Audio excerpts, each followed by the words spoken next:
नमस्ते दोस्तों, Sunita India reaction में आपका स्वागत है। राधे राधे, राम राम जी। कैसे हैं आप सब? मैं अच्छी हूँ, आशा करती हूँ आप सब भी अच्छे होंगे। तो मोमिन मलिक सर फिर से लाइव में आके कुछ नया अपडेट दिए हैं और कुछ यहाँ पे सवालों के जवाब दिए हैं। जो इनके साथ में अल्लाह टीवी के जो भाई हैं वो यहाँ पे बैठे हुए थे, तो ये भी इनके साथ लाइव में जुड़े और इनके कुछ जो सवाल थे, तो इनके जो सवाल थे ना वो कहूँगी भाई बिल्कुल सही सवाल थे। और लोगों के जो मन की बात हो, मन की जो बातें थी वो सब सवाल इन्होंने ला के रखा यहाँ पे। जो पब्लिक के मन में जो सवाल हैं, मेरे भी मन में कुछ सवाल थे, इनमें से मैं भी पूछना चाहती थी मोमिन मलिक सर से। तो ये सारी बातें कहूँगी इन भाई ने पूछा, इनसे सारे सवाल रखे यहाँ पे, तो बहुत अच्छी तरीके से मोमिन मलिक सर ने यहाँ पे जवाब दिए हैं। तो क्या इनका सवाल है और क्या जवाब है ये जानते हैं, और क्या बड़ा यहाँ पे कुछ होने वाला है केस के अंदर, ये जानकारी यहाँ पे दिया गया है। तो जानते हैं यहाँ पे मोमिन मलिक सर का ये छोटी सी क्लिप देख के। तो चैनल में नए हैं तो चैनल को सब्सक्राइब, वीडियो को लाइक जरूर करें जी। तो चलिए देखते हैं छोटी सी क्लिप। मेरा सबसे पहला क्वेश्चन है और सबसे इंपॉर्टेंट क्वेश्चन, जो सबसे पहला क्वेश्चन है as a journalist of Pakistan और कानूनी मामलात को अगर थोड़ा बहुत मैं समझता हूं तो उसके मुताबिक पहला मेरा क्वेश्चन है वो ये है कि इंडिया की अदालत गुलाम हैदर को इंडिया क्यों बुला रही है। दूसरा जो इसके साथ रिलेट जुमला है कि सीमा ने जो है वो भारत का एक कानून तोड़ा है, अवैध तरीके से भारत में दाखिल हुई है। ये मसला है सीमा वर्सेस स्टेट का। इसके अंदर गुलाम हैदर को भी निकाल दें और बच्चों को भी निकाल दें। सीमा हैदर एक मुजरिम है जिसने भारत का एक कानून वो है लॉ है वो तोड़ा है और उसके लिए सजा मुकर्रर है, सब कुछ मौजूद है। बच्चे बाद में आएंगे, गुलाम हैदर की कहानी बाद में आएगी, वो फैमिली मैटर के अंदर आ जाती है। अब मैं ये बात जो मैं पूछना चाह रहा हूं एज अ जर्नलिस्ट आपसे सवाल कि 2 साल गुजर गए हैं और अभी भी अगर हम इस बात को इसलिए डिले कर रहे हैं कि गुलाम हैदर आएगा तो ये सारी चीजें होंगी, तो मुझे ये बात समझ नहीं आती। भाई गुलाम हैदर का मसला ही कुछ और है, वो आएगा बच्चों की डिमांड करेगा, बच्चे देगा और घर चला जाएगा अपने। लेकिन सीमा हैदर वर्सेस स्टेट है। अब 2 साल सीमा हैदर के ऊपर कोई कार्रवाई नहीं हुई, ये मेरा क्वेश्चन है, बहुत इंपॉर्टेंट क्वेश्चन है। आपका बहुत ही अच्छा क्वेश्चन है और बहुत प्यारा क्वेश्चन है। इससे बहुत सारे सुनने वालों के और जो लोग देख रहे हैं उनके कंफ्यूजन्स, आपके कंफ्यूजन्स, आपके व्यूवर्स के कंफ्यूजन जो है वो दूर होंगे। देखिए, मैं आपको बता देता हूं कि सीमा हैदर अपने बच्चों को ट्रैफिकिंग करके, सचिन और ये इन्होंने मिली भगत करके जब ये भारत में आए, तो भारत में आने के बाद ये लोग 2 से 3 महीना लगभग ये छुप के रहे। किसी को पता नहीं चला कि ये कौन लोग हैं, कहां से आए हैं, कैसे हैं। लेकिन जब पुलिस ने इनको अरेस्ट किया तो वो यूपी से रबोपुरा से अरेस्ट नहीं किया।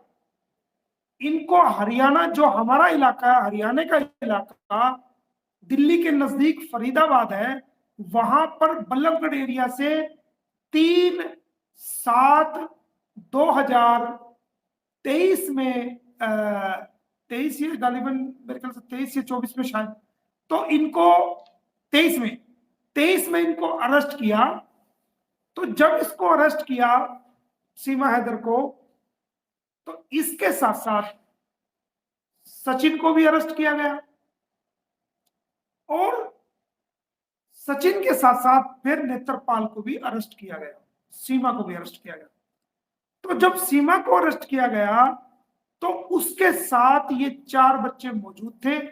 तो इन बच्चों को भी उसी एफआईआर में उसी एफआईआर में सीमा ने को जो अरेस्ट किया, तो पोजीशन में जो बच्चे लिए गए वो पुलिस ने सीमा के द्वारा उन बच्चों को पोजीशन में लिया, तो जो बच्चों के पासपोर्ट जो रिकवरी करे पुलिस ने, सीमा के 2 पासपोर्ट रिकवरी करे, बच्चों के 4 पासपोर्ट रिकवरी करे, एनआईसी रिकवरी करा, और मैरिज का जो गुलाम हैदर से मैरिज हुई थी वो सर्टिफिकेट रिकवरी करा, मोबाइल फोन से रिकवरी करे और तमाम चीजें ये रिकवरी करी। तो उस एफआईआर में इन चीजों को मेंशन किया गया, तमाम बच्चों के नाम एफआईआर में लिखे गए, सीमा हैदर का लिखा गया, सचिन का लिखा गया, नेत्रपाल का लिखा गया और उन बच्चों के चारों नाम और बच्चों के चारों पासपोर्ट उस एफआईआर में जो है वो लिखे गए। अब जो आपका सवाल है कि भाई केस चल रहा है, स्टेट केस सरकार का और सीमा हैदर का केस चल रहा है, बच्चों का क्या लेना देना, तो वो अगर बच्चे वहां पर, क्योंकि बच्चे नाबालिग हैं तो उनके ऊपर कोई क्राइम नहीं बनता, 10 साल से कम है, लेकिन उनके जो पासपोर्ट हैं उसी एफआईआर के अंदर अटैच है। वो पासपोर्ट बच्चों से रिकवरी नहीं किए गए, वो पासपोर्ट जो है वो सीमा हैदर से रिकवरी तक चार्जशीट कोर्ट में नहीं आएगी, सीमा हैदर पे आगे मुकदमा नहीं चलेगा। और जो ये बच्चों के जो पासपोर्ट हैं वो पासपोर्ट भी उस चालान चार्जशीट के साथ ही कोर्ट में आएंगे। ये एक सबसे बड़ा कारण है। अब अगर मैं अपने लेवल से being a power of attorney जितना मैं काम कर सकता था उतना, मेरी भी एक पावर ऑफ अटॉर्नी की एक लिमिट्स है कि कानून की नजर में मैं कहां तक किस पॉइंट को रेज कर सकता हूं। उन लिमिट्स तक मैंने वो तमाम जो है वो वर्क किया है, लेकिन जो पासपोर्ट हैंडेड ओवर किए जाएंगे तो वो गुलाम हैदर को ही किए जाएंगे पासपोर्ट हैंडेड ओवर। और जो बच्चों की कस्टडी, जो बच्चों को कस्टडी जो हैंड ओवर की जाएगी, वो एक मामला भी ऐसा भी हुआ है कि कुछ टाइम पहले बच्चों की कस्टडी को वकील को दिया गया है और ये फैसला जो है वो वहीं की गौतम बुद्ध नगर की कोर्ट का ही फैसला है, मेरे पास फैसले की कॉपी भी है कि बच्चों की कस्टडी जो है वो वकील को दी गई है, कोर्ट ने दी है। मैं ले सकता हूं, मुझे कोई प्रॉब्लम नहीं, लेकिन अगर मैं बच्चों की कस्टडी ले लेता हूं, मैं पहले भी कह चुका हूं, मेरे दूर दूर तक केस लगे रहते हैं, मुझे बाहर जाना पड़ता है और मैं ये नहीं चाहता कि अगर मैं बच्चों की कस्टडी लूं तो उन बच्चों को मैं अपनी आंखों के सामने उनको हर तरीके से उनके खाने पीने का इंतजाम, उनके रहने का इंतजाम, उनके लिए अच्छा इंतजाम देखना चाहता हूं। हालांकि मेरा परिवार या जो मेरे अहल वयाल हैं वो सब लोग मेरे से ज्यादा ख्याल रखेंगे, लेकिन मैं किसी को उंगली उठाते हुए अपने ऊपर नहीं देखना चाहता कि कोई एलिगेशंस लगा दे कि बच्चों के साथ ये किया हुआ, क्योंकि दुश्मन जो है वो गंद से भरा हुआ है।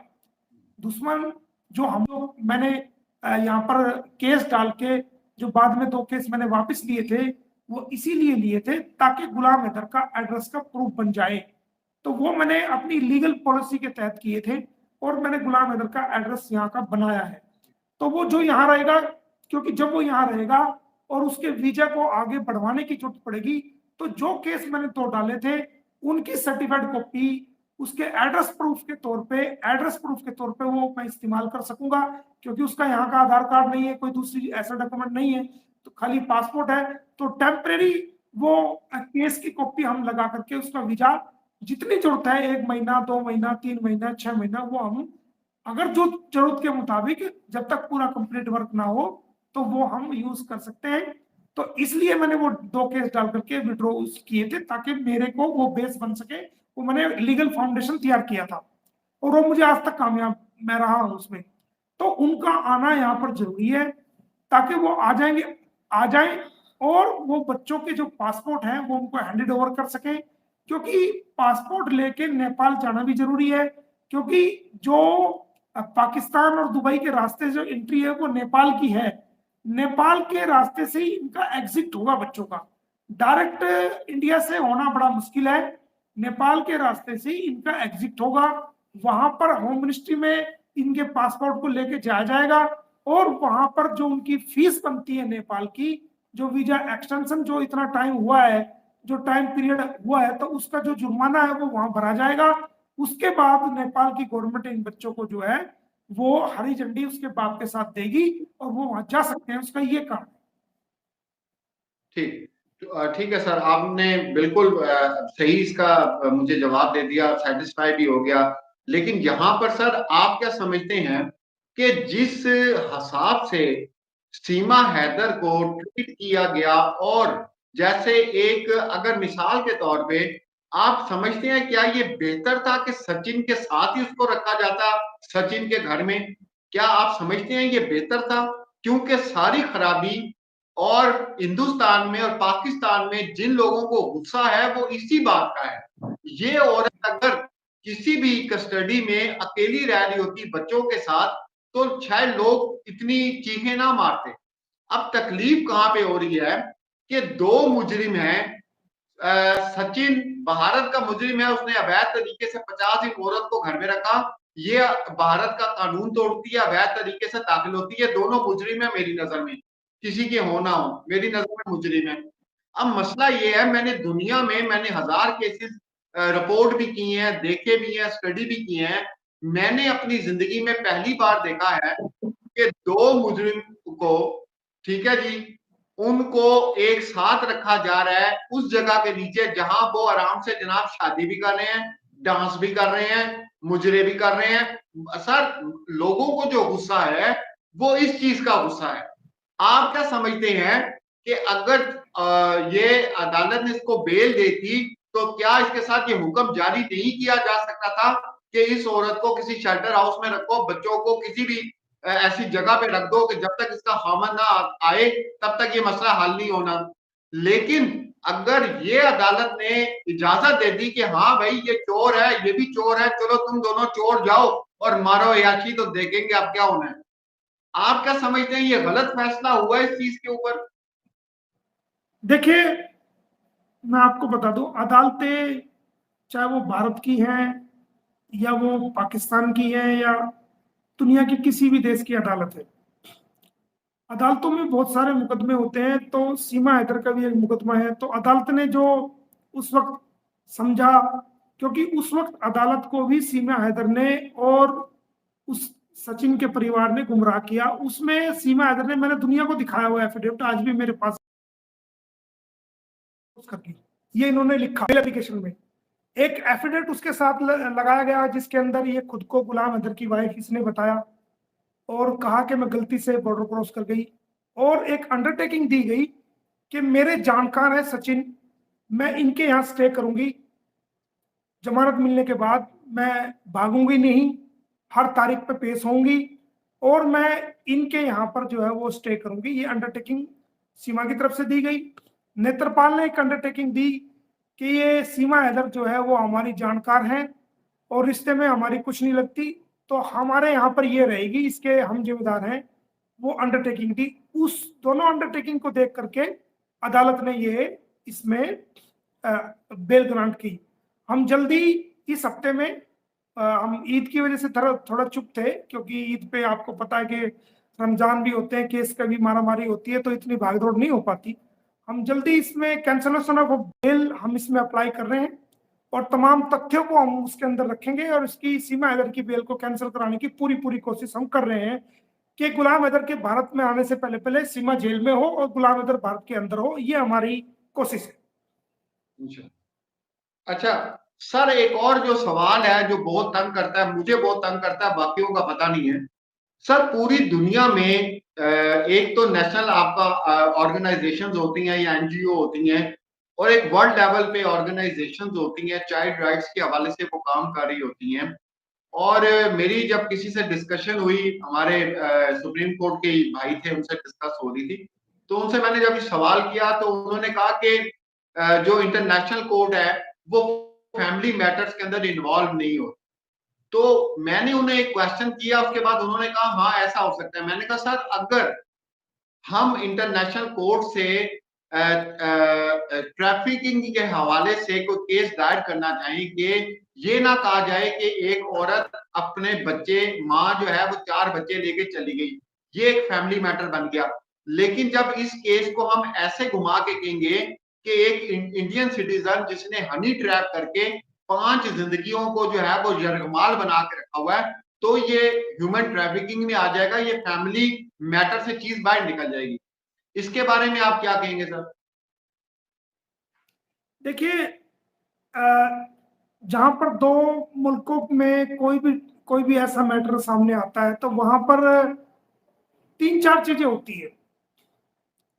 इंटरनेशनल कोर्ट जाने से पहले 3-4 चीजों को देखना पड़ता है। नंबर 1 कि अगर उस केस में कोई एफआईआर क्या हुई है। अगर किसी केस में एफआईआर हुई है, चाहे वो भारत का कोई आदमी आपके पाकिस्तान चला जाए या कोई भारत पाकिस्तान का कोई भारत में आ जाए, तो उसमें सबसे पहले ये होता है कि 24 आवर्स पता लगने के बाद एफआईआर लॉन्च होती है। तो अगर वो हल्की धाराओं में, फॉरेन एक्ट में या इलीगल ट्रेसपासर्स में एफआईआर हुई है, तो ये सरकार पर डिपेंड करता है, भारत सरकार पर या पाकिस्तान की सरकार पर, कि वो डिप्लोमेट चैनल से बातचीत करें। डिप्लोमेट पॉलिसी के तहत उनकी आपस में करार होते हैं, उनकी पॉलिसीज होती हैं, आपस में उनके आपस में संधिज होती हैं। तो वो चाहे तो वो डिपोर्ट कर सकते हैं, उस एफआईआर को भी कैंसिल कर सकते हैं। नंबर 1, अगर ऐसा नहीं होता है, मामला लंबा खिंच जाता है, एफआईआर में कोई सजा हो जाए, जो लोअर कोर्ट से कोई सजा हो जाए, फिर वो केस सेशन कोर्ट में चले, उसके बाद हाई कोर्ट में चले, हाई कोर्ट के बाद सुप्रीम कोर्ट में चले, और सुप्रीम कोर्ट से कोई फैसला ऐसा खिलाफ हो जाए, तो वहां पर आप इंटरनेशनल कोर्ट में जा सकते हैं। जैसे कि आपके पाकिस्तान वाले मैटर में एक भारत का कैदी है जाधव, कुलदीप जाधव, आपके याद हो, वो उसका सारा सुप्रीम कोर्ट तक से वो उसको सजा हुई आपके सुप्रीम कोर्ट से पाकिस्तान के। तो वहां पर जहां सुप्रीम कोर्ट से भी सजा हुई, ऐसे मामलों में फिर इंटरनेशनल कोर्ट जाकर के उसको जो सजा को रुकवाया गया। ऐसी अगर कोई पाकिस्तान का कोई यहाँ पर इंसान होता और उसको कोई जो हमारी हायर अथॉरिटी से वहां से सजा हो जाती, उसके बाद वो प्रेसिडेंट के पास भी जा सकते हैं या इंटरनेशनल कोर्ट पे भी वो जा सकते हैं। लेकिन वो एफआईआर का निपटारा होने के बाद उसकी स्टेज अभी नहीं आई कि डायरेक्ट आप इंटरनेशनल कोर्ट जाओ, क्योंकि एफआईआर पेंडिंग है, जांच पेंडिंग है। तो अगर इंटरनेशनल कोर्ट चले भी गए तो वो यही रिप्लाई देंगे कि अभी जांच पेंडिंग है। इसमें मैं समझता हूं कि जो सीमा हैदर वाला मामला है, इसमें सबसे बड़ी लापरवाही और अबूपुरा पुलिस के द्वारा की जा रही है। उसी द्वारा इसको प्रमोट किया जा रहा है, उसी के द्वारा अभी तक चार्जशीट पेश नहीं की गई है। अगर सीमा हैदर की चार्जशीट, मुझे भी इस केस में आए लगभग 1 साल पूरा हो जाएगा, तो अगर चार्जशीट पेश हो जाती तो अभी तक ये कभी की जो है वो मान के चलो कि कभी की ये रिपोर्ट भी इसको जेल की सलाखे पे भी होती। सर मैं ये कह रहा हूं कि इस केस में मेरी एक लविंग पर्सनालिटी है सर। मेरा दिल करता है वो कई भाई साहब मुझे नजर आए, उनको गले से लगाऊं, उनका माथा चूमूं, उन्हें प्यार दूं। और वो मेरी फेवरेट पर्सनालिटी जो है ना सर, वो आईओ साहब हैं, जिन्होंने अभी 2 साल से चार्जशीट नहीं दी। अब मैं उन पे बात करने लगा हूं। आप लोगों का पुलिस एक्ट है सर 1861 का, सीआरपीसी सेक्शन 173 और 154 जो पुलिस के द्वारा ये सेक्शन है सर। आप यकीन करें, अगर मैं खुद इंडिया में मौजूद होता तो मैंने इस बंदे के ऊपर 18 केसेस डालने थे। 18 केसेस मैंने डालने थे इस आईओ के ऊपर। लेकिन आईओ के खिलाफ मैं ये समझता हूं कि जितना वर्क आपने, जितनी मेहनत सीमा हैदर पे की, अगर उतनी मेहनत आपने ये आईओ पे की होती ना चार्जशीट पर, तो सर अभी बड़े मसले हल हो जाने थे। क्योंकि आईओ साहब तो मतलब किंग बने बैठे ना, उनको क्या पता अदालत क्या होती है, उनको क्या पता कि जनाब 90 दिन, मैक्सिमम 90 दिन में चार्जशीट पेश करनी, तो वो तो नवाब बने हुए ना। तो सर मैंने उस दिन भी आपसे कॉल पे बात हुई थी और मैंने यही कहा था, मैंने कहा सर सब कुछ रख दें साइड पे और उठा लें अपनी अदालती एक बंदूक और उसका नाली मोड़ दें आप आईओ के ऊपर। सर आप देखें चार्जशीट आती है तो कितने मसाइल हल हो। तो आईओ पे सर क्यों नहीं इसके ऊपर काम हो रहा, आईओ को क्यों नहीं ला रहे हैं आपके बच्चे जाएंगे, सीमा हैदर को यहाँ रहने में वक्त लगेगा, ट्रायल में भी 2-3 साल निकलेंगे और ये जेल भी जाएगी, 4 से 5 साल इसको जेल होगी। और जब जेल होगी तो फिर उसके बाद ये डिपोर्ट होगी। इसको ना कोई नागरिकता लेने देंगे, ना कोई नागरिकता मिलेगी, और ना ही ये नागरिक यहाँ की, भारत की कभी बन सकती है, और ना ही इसको हम कभी नागरिक बनने देंगे। ये हम आपको आज भी कह रहे हैं, कल भी कह रहे हैं। बिल्कुल ऐसा ही है। हो ही नहीं सकता। अच्छा सर, दूसरी बात, जब वो पंडित की पेशी थी, आप आए, आपने बताया भी, लाइव में बताया कि पंडित आया और मुकर गया और सारा कुछ हो गया, और सर इसको भी तकरीबन 8-9 माह हो गए तो पंडित का दोबारा जिक्र ही नहीं हुआ। तो सर क्या वो पंडित को बुलाया गया वापस अदालत में? क्या वो पंडित दोबारा आया था? नहीं, पंडित कई वकील पेश हुए हैं, उन्होंने बाकायदा जवाब दिया है कि इसकी कोई मैरिज वहां पर नहीं हुई और मैंने कोई मैरिज नहीं कराई। मैं तो एक फैक्ट्री में, एक इंडस्ट्री है उसमें कोई रोजगार करता हूँ, वो सारी बात है उस जो आप जिसना मुझे आपने बताया कि इसको बेल जो है वो इस शर्त पे मिली है कि ये उस घर से बाहर नहीं निकलेगी, अदालत इसको जब बुलाएगी ये जाएगी, इसके ऊपर इसको बेल मिली हुई है। अब सर मेरे पास इतनी लंबी लिस्ट है, इसको चंडीगढ़ से 3 दफा नोटिस जा चुका है। उसके बाद आपने खुद बताया था कि कैश भाई इसको अखबार में देंगे और उसके बाद अरेस्ट वारंट जारी हो जाएंगे। फिर इसके बाद आप ये देख लें, जिसा आप कह रहे हैं इनकी गवाही नहीं हुई, मतलब माशाल्लाह 2 साल गुजर गए हैं, इन लोगों ने अदालत को सर क्या समझा हुआ है, और इन मैटर्स के ऊपर आपने क्यों एक्शन नहीं लिया कि भाई इसको अदालत बुला रही है, ये जा नहीं रही, हालांकि इसकी बेल इस शर्त पे हुई है कि अदालत जब बुलाएगी मैं जाऊंगी। उसके बाद ये बच्चा पैदा करने 10 किलोमीटर दूर हॉस्पिटल में 20 किलोमीटर कैसे चली गई है बगैर पुलिस कस्टडी के? इसके ऊपर सर आपने फौरन एक्शन लेना था कि देखिए सर ये तो ना अदालत को बताया, ना इसने इजाजत ली, किस हिसाब से ये हॉस्पिटल चली गई है बच्चा पैदा करने के लिए? सर ये क्वेश्चंस है ना। तो ये 2 केस है। एक केस जिसमें जमानत हुई है, एक केस तो वो है जिसमें इसकी अंडरटेकिंग है और शर्तें हैं कि आप बगैर परमिशन के नहीं जाओगे। वो केस अलग है, अलग दूसरी अदालत में चल रहा है, तो उसमें अभी तक चार्जशीट नहीं आई। हाँ, जैसे ये चुपचाप जाती है, इधर उधर जाती है, तो हमने कई बार वहां की पुलिस को अप्रोच किया कि ये बिना परमिशन के कैसे जा रही है, कैसे इसको ले जाया जाता है। तो वहां की पुलिस को चाहिए कि अगर ये वहां से बाहर जाती है, उस इलाके को छोड़ के जाती है, तो इस पर नई एफआईआर दर्ज करे, क्योंकि जो पाकिस्तान के लोग भारत में आते हैं उनको सिटी वाइज वीजा मिलता है, सिटी वाइज। ये तो इलीगल आई है। जो वीजा लेके भी जो लोग आते हैं उनको सिटी वाइज वीजा मिलता है।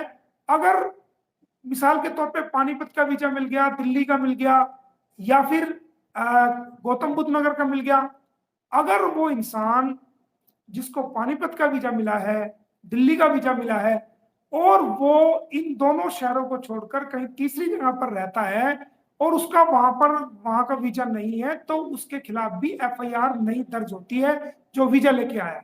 ये तो इलीगल आई हुई है। अगर इस प्लेस को छोड़ के वो कहीं भी जाती है बगैर परमिशन के, और परमिशन भी पुलिस की नहीं, परमिशन भी होम डिपार्टमेंट की लेनी पड़ती है, तब वो एक जगह से दूसरी जगह पर मूव कर सकता है। अदरवाइज एक नई एफआईआर होगी। लेकिन ये तो वहां रबूपुरा पुलिस की जिम्मेदारी है, वहां के इंटेलिजेंस ब्यूरो की जिम्मेदारी है, वहां की जो लोकल पुलिस, यूपी पुलिस का इंटेलिजेंस जो ब्यूरो है, उनकी जिम्मेदारी है कि वो इसको छानबीन करके रखे। अगर ये बगैर परमिशन के कहीं जाती है तो उस पे एक नई एफआईआर फॉरेन एक्ट के तहत जो है वो दर्ज करे, और उनको करनी चाहिए। मच्छर भी नहीं बैठने देंगे, तो वो कैसे खुद ब खुद एफआईआर? वो हमने उसके लिए हमने चार्जशीट, क्योंकि हमने बार बार लिखा है, हमने पुलिस कमिश्नर गौतम बुद्ध नगर को लिखा है, वहां के उत्तर प्रदेश के डीजीपी को हमने लिखा है, वहां की सरकार को हमने, चीफ सेक्रेटरी को हमने लिखा है, जो होम सेक्रेटरी है कि इस, और सेंट्रल गवर्नमेंट को भी हमने लिखा है कि इस मामले में चार्जशीट जल्दी से जांच पूरी करके, चार्जशीट अंडर सेक्शन 170 कस्टडी का तो हम सरकारी कर ही रहे हैं कि बच्चों की कस्टडी सरकार के मातहत आ जाए, उसको तो हम कर ही रहे हैं। साथ साथ जो हमने अब नई अपनी एक कानूनी पॉलिसी तैयार की है, हम माननीय हाईकोर्ट में भी अप्रोच कर रहे हैं कि भाई इसमें चार्जशीट को इतना टाइम हो गया है और पुलिस जो है इसमें लीलापोती जानबूझ के कर रही है, जानबूझ में लिंगर ऑन कर रही है, जिससे हमारे क्लाइंट को, जो गुलाम हैदर है, उसको काफी नुकसान हो रहा है, वो उसको परेशानी का सामना करना पड़ रहा है, उसकी कोई पुकार को सुन नहीं रहा है और वो उसकी दिक्कतों का सामना करना पड़ रहा है। तो इसमें चार्जशीट जल्दी से जल्दी, 4 बच्चों का मसला है, 4 बच्चे वहां एफआईआर की वजह से अटके हुए हैं, तो उसमें चार्जशीट जल्दी पेश की जाए। तो हम ऑनरेबल हाईकोर्ट में इसका रुख कर रहे हैं, वो आने वाले समय में हम सभी समय पर आपको बताएंगे। हमने अपनी सारी तैयारी पूरी कर ली है। ठीक है जी। इंडिया, इनके ऊपर सर क्यों फोकस नहीं किया जा रहा, इनको क्यों उस हवाले से नहीं लाया जा रहा कि तुम एक अवैध बंदे को, इलीगल को 50 दिन अपने पास तुम लोग कैसे रख सकते हो, किस तरह कर सकते हो। देखिए सर, यहाँ पर तो मैंने आपको बताया कि अगवानियों को निकालने का जब ऑर्डर जारी हुआ तो जो इलीगल लोग आए थे, तो जो मालक मकान थे सर, उनको भी गिरफ्तार किया गया कि तुमने बगैर किसी चीज के इनको मकान किराए पे कैसे दे दिया। ठीक है। और सर वो वहां पर ये सारा सब कुछ करने वाले निद्रपाल और जनाब सचिन है, तो उनके ऊपर सर क्यों एक्शन नहीं लिया जाता। आप सीमा को, बच्चों को भी साइड पे कर दे, गुलाम हैदर के वीजे को भी साइड पे कर दे, चार्जशीट को साइड पे कर दे, लेकिन as a citizen of India निद्रपाल पर और सचिन पर क्यों एक्शन नहीं सर लिया जा रहा। वो तो नाचते हैं सर आगे, पूरी दुनिया का दिल जलाते हैं, वो तो गालियां देता है सबको। वो सब नेत्रपाल और सचिन जो है वो एक ही एफआईआर में है, और उसमें 2 सेक्शंस मजीद ऐड कर दी गई है। जो हमारी जो हमने जो कोर्ट में स्टेटस रिपोर्ट लगाई थी, जिसकी हमें स्टेटस रिपोर्ट मिली है, उसमें इनके ऊपर 2 सेक्शंस और भी ऐड कर दी गई है। लेकिन इसमें पुलिस ने जो है वो ज्यादा सख्ती से रवैया नहीं किया। नहीं तो जैसे इन्होंने आधार कार्ड भी नकली बनवाया था और उसके 2 रिश्तेदार के 2 बच्चे भी वो जेल में गए हैं, उस मामले में भी अगर इसको लपेट लिया जाता तो बहुत। तो दोस्तों यहाँ पे मोमिन मलिक सर ने बहुत अच्छी बात बोली कि भाई मुझे 1 साल हो चुका है केस के अंदर। केस देखते हुए सीमा हैदर का, गुलाम हैदर की तरफ से हायर किया हुआ था जो मोमिन मलिक सर को, तो पूरा साल हो चुका है इस केस को संभालते हुए। तो यहाँ पे बहुत सी ऐसे मतलब इनको कठिनाई का भी सामना करने को मिला। मतलब मैं कहूँगी किसी भी को बात को लेके इन्होंने छुपाया नहीं है, पूरा यहाँ पे मीडिया में आके, सोशल मीडिया में एक एक चीज मतलब बताते हैं, कोशिश करते हैं जितना बताना चाहिए उतना पूरा बताएं यहाँ पे। और देखिए कुछ चीजें तो होती है ना कि इससे मतलब अपना पर्सनल रखना भी जरूरी होता है, क्योंकि देखिए सारी चीज अगर सोशल मीडिया में खुलासा कर देंगे तो सामने वाला सतर्क वैसे हो जाता है, दुश्मन जो है, ठीक है। नहीं तो सीमा हैदर को लेके इतनी सारी जो बातें हुई है तो बहुत अच्छा लगा यहाँ पे। कुछ केस उसके, तो यहाँ पे सवाल भाई एक से बढ़कर एक थे, जवाब भी बहुत अच्छा तरीके से मतलब मोमिन मलिक सर ने यहाँ पे दिया।